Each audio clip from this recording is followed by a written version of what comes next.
Kita akan belajar tentang dasar pekabaran Injil.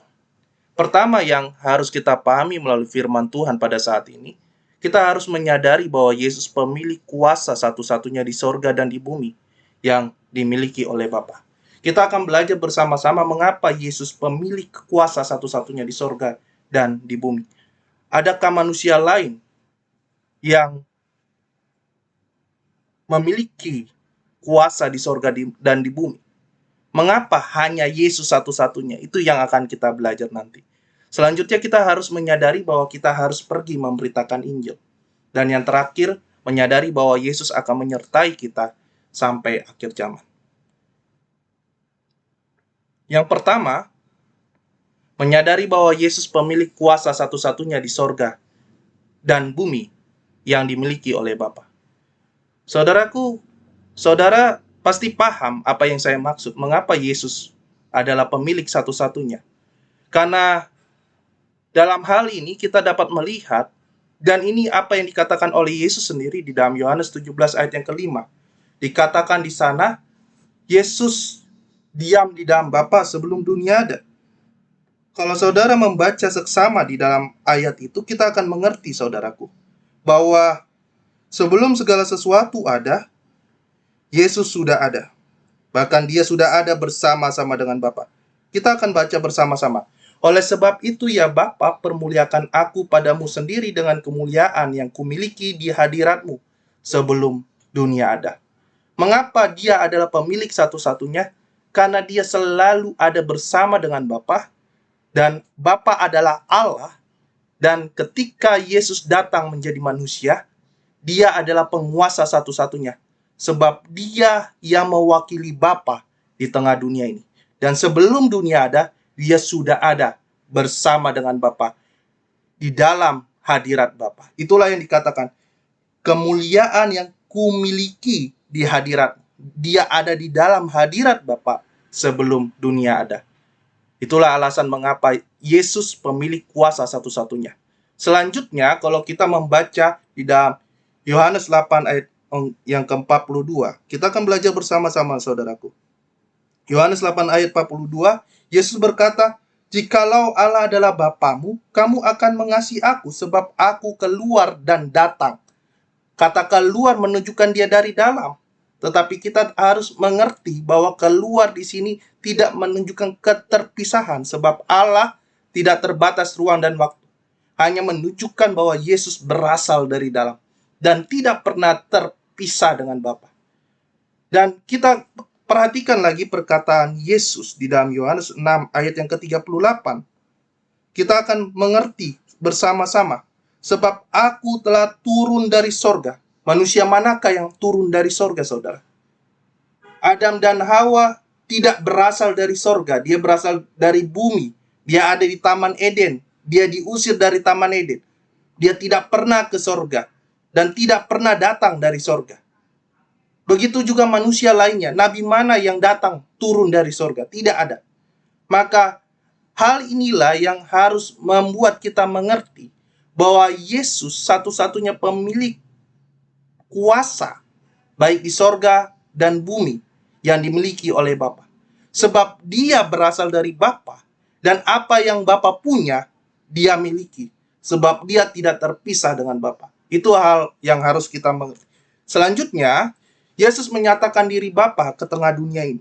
Maka kita dapat mengerti apa yang dikatakan Rasul Yohanes bersama-sama. Kita akan mengerti di dalam Yohanes 1 ayat 18. Tidak seorang pun yang pernah melihat Allah. Tidak ada yang pernah melihat Bapa. Tetapi Yesus yang datang ke dalam dunia ini, dikatakan oleh Rasul Yohanes, dia adalah firman yang dimiliki oleh Bapa itu. Menyatakan diri Bapa ke tengah dunia ini. Maka kita dapat mengerti bahwa yang memperkenalkan Bapa sejak zaman Adam adalah Yesus. Sekalipun nama sang firman itu belum bernama Yesus. Karena nama Yesus baru ada ketika dia datang menjadi manusia. Itu yang harus kita pahami. Maka dia yang selalu menyatakan kehadiran Bapa ke tengah dunia ini. Karena tidak ada seorang pun yang pernah melihat Bapa. Selanjutnya poin yang kedua yang akan kita pelajari bersama-sama. Menyadari bahwa kita harus pergi memberitakan Injil. Dari ayat yang Matius 28 ayat 18 sampai ke 20, kita disuruh pergi. Maka kita harus sadar, karena Yesus berkata, karena itu pergilah. Ya, kita akan belajar bersama-sama apa maksud pergi di sini. Kata pergi di sini berarti bergerak, berjalan maju, meninggalkan suatu tempat dan berangkat. Maka apa yang kita lakukan di dalam rencana kita untuk membuka pos pelayanan ini sudah mengikuti apa yang diperintahkan oleh Tuhan Yesus kepada kita. Sebab kita tidak hanya berdiam di tempat, tetapi kita mencoba untuk membuka pelayanan yang baru, untuk menyatakan anugerah yang berasal dari Tuhan itu, untuk kepada mereka yang mungkin jarang ke gereja atau yang tidak mengenal Tuhan sama sekali. Inilah tujuan kita. Nah, pergi di sana dalam arti apa? Pergi untuk menjadikan. Karena Yesus berkata, karena itu pergilah, jadikanlah semua bangsa. Tidak hanya bangsa Batak saja tentunya, kita tidak hanya orang Batak. Dan kita harus memperhatikan nanti di dalam pelayanan kita, kita jangan membeda-bedakan orang Batak, orang Jawa, dan lain sebagainya nanti. Karena Yesus berkata, karena itu pergilah, jadikanlah semua bangsa muridku. Jadi kita tidak hanya berfokus kepada orang Batak saja nanti, tetapi bisa kepada orang Jawa, kepada orang-orang suku-suku di Indonesia. Itu yang menjadi target kita. Karena kita harus menjadikan semua bangsa tanpa memandang bulu, saudara. Selanjutnya apa yang dikatakan di sana? Pergi untuk membaptis. Tentu tujuan harapan kita untuk memberitakan Injil supaya kita dapat membaptis tentu melalui kuasa yang diturunkan dari gereja, melalui pendeta, evangelis, penara penatua yang sudah ditabis.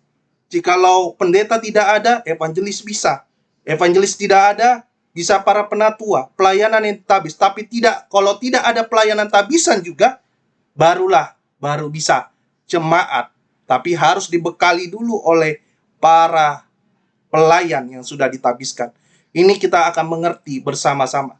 Maka kita tidak hanya untuk menjadikan mereka bangsa, semua bangsa menjadi murid Yesus, tetapi kita juga harus pergi untuk membaptis. Maka anak-anak, orang dewasa kita ajak untuk datang, tidak hanya dia mau menerima ajaran itu saja, tetapi dia harus masuk di dalam anugerah, di dalam kematian dan kebangkitan yang telah dikerjakan melalui anaknya, Yesus Kristus itu. Selanjutnya, pergi untuk apa? Pergi untuk mengajar. Saudaraku yang terkasih, inilah yang penting bagi kita. Ketika kita sudah menjadi murid Yesus, ketika kita sudah dibaptis, kita juga harus mengajar, saudara.